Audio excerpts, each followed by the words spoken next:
تو nail polish اتار لیں، اور جب یہ یقین ہو جائے کہ میت سر سے لے کر پاؤں کے ناخن تک اچھی طرح صاف ہو چکی ہے تو غسل کی ابتدا کریں۔ جیسا کہ ذکر ہو چکا ہے، غسل 3 ہوتے ہیں: آب بیری، آب کافور اور آب خالص۔ پہلا غسل آب بیری سے ہوتا ہے۔ طریقہ یہ ہے کہ بیری کے کچھ پتے پاک اور صاف کر لیں، اسے کسی کپڑے میں لے کر پانی میں بھگو کر رگڑیں، تھوڑی دیر میں جھاگ نکلنے لگے گا۔ اس جھاگ کو غسل کے پانی میں ملا دیں، اتنا ملائیں کہ نہ پانی کا رنگ بدلے اور نہ بو بدلے، یعنی پانی مضاف نہ ہو۔ نیت کریں، غسل ترتیبی دیتا یا دیتی ہوں اس حاضر میت کو آب بیری سے واجب قربتاً اللہ۔ اب سر اور گردن کے آگے پیچھے، کانوں وغیرہ پر پانی ڈالیں۔ کوشش کریں کہ سر سے گردن تک تمام حصے مکمل طور پر تر ہو جائیں۔ پھر داہنی سمت کندھے سے لے کر پاؤں کی ایڑی تک آگے پیچھے جسم کے ہر حصے کو اس طرح دھوئیں کہ پانی ہر جگہ آگے پیچھے پہنچ جائے۔ پشت اور زیر ناف ہر جگہ تر ہونی چاہیے۔ ضروری ہے کہ داہنی طرف پانی ڈالتے ہوئے بائیں طرف کا کچھ حصہ لے لیں اور بائیں طرف پانی ڈالتے ہوئے دائیں طرف کا کچھ حصہ لے لیں، اور پانی ڈالنے میں اگر پانی ختم ہو جائے تو بہتر ہے کہ پانی جہاں ختم ہوا ہے اس حصے کے قدرے اوپر سے دوبارہ پانی ڈالیں تاکہ جسم کا کوئی حصہ تر ہونے سے باقی نہ رہے۔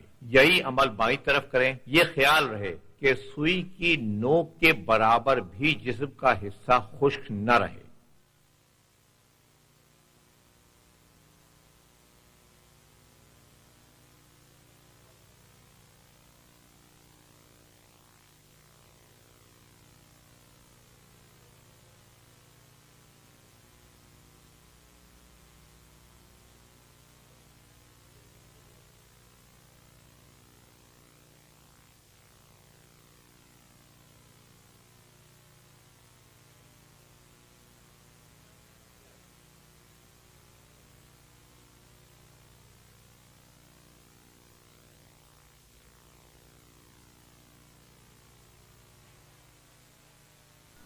دوسرا غسل آب کافور سے ہوتا ہے، یعنی کچھ کافور پانی میں اس طرح ملائیں کہ پانی کا مزہ نہ بدلے اور نہ بو اور نہ ہی رنگ بدلے، یعنی پانی آب مضاف نہ ہو جائے۔ پھر یوں نیت کریں کہ غسل ترتیبی دیتا یا دیتی ہوں اس حاضر میت کو آب کافور سے واجب قربتاً اللہ۔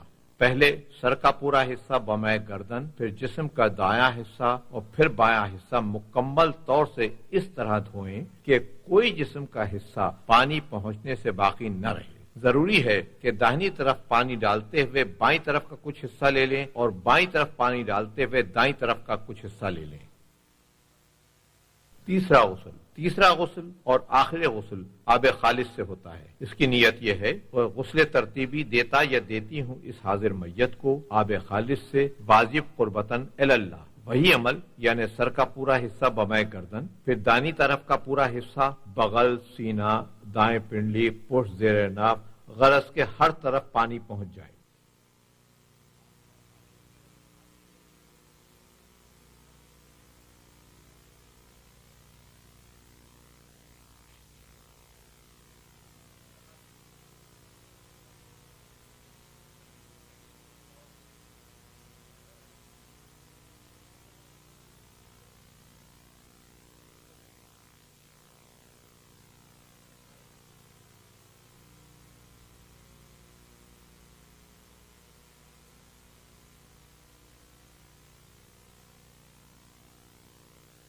یہی عمل بائیں سمت کریں۔ ضروری ہے کہ داہنی طرف پانی ڈالتے ہوئے بائیں طرف کا کچھ حصہ لے لیں اور بائیں طرف پانی ڈالتے ہوئے دائیں طرف کا کچھ حصہ لے لیں۔ غسل کے دوران میت کو کسی بھی لمحے بالکل برہنہ نہ ہونے دیں۔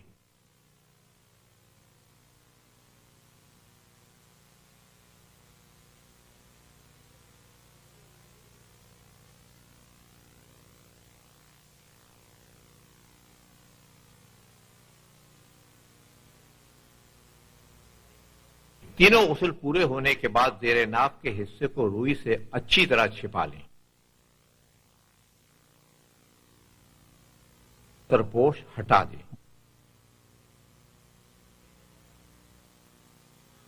میت کو کسی پاک کپڑے سے خشک کر لیں۔ حنوط کا طریقہ،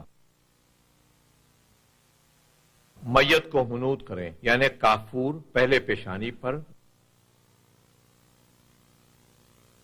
دونوں ہتھیلیوں پر،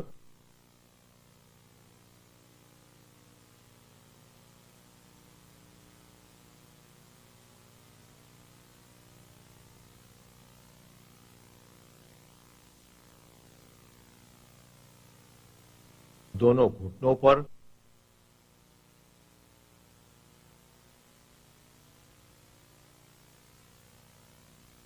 اور پیر کے دونوں انگوٹھوں پر لگائیں، یعنی جسم کا ہر وہ حصہ جو سجدے میں زمین پر ٹکتا ہے اس کا حنوط کریں۔ کافور پاؤڈر کی صورت میں اور تازہ ہونا چاہیے، اگر کافور پرانا ہے تو مقصد پورا نہیں ہوگا۔ کافور کو سب سے پہلے ماتھے پر لگائیں اور پھر باقی حصے پر۔ ایسے شخص کو جس نے حج و عمرے کے لیے احرام باندھا ہوا ہے اور اسی حالت میں مر جاتا ہے، اس کا حنوط کرنا جائز نہیں۔ صرف ایسے حاجی کو جو احرام کی حالت میں ہو اور جو سعی کرنے کے بعد فوت ہو گیا ہو، اسے کافور سے حنوط کرنا جائز ہے۔ مردے کو کسی اور خوشبو لگانے کی اجازت نہیں ہے۔ اگر کافور صرف اتنی مقدار میں موجود ہے جو غسل کے لیے کافی ہے تو حنوط کرنا ضروری نہیں، اور اگر حنوط کے لیے کافور ہو مگر قدر کم ہو تو ماتھے سے لگانا شروع کریں اور جہاں تک کافور موجود ہو ترتیب سے اعضائے سجدہ پر لگایا جائے۔ اگر کافور بچ جائے تو سینے پر لگا دیں۔ حنوط کے بعد جنازے کو کفن دینا شروع کریں۔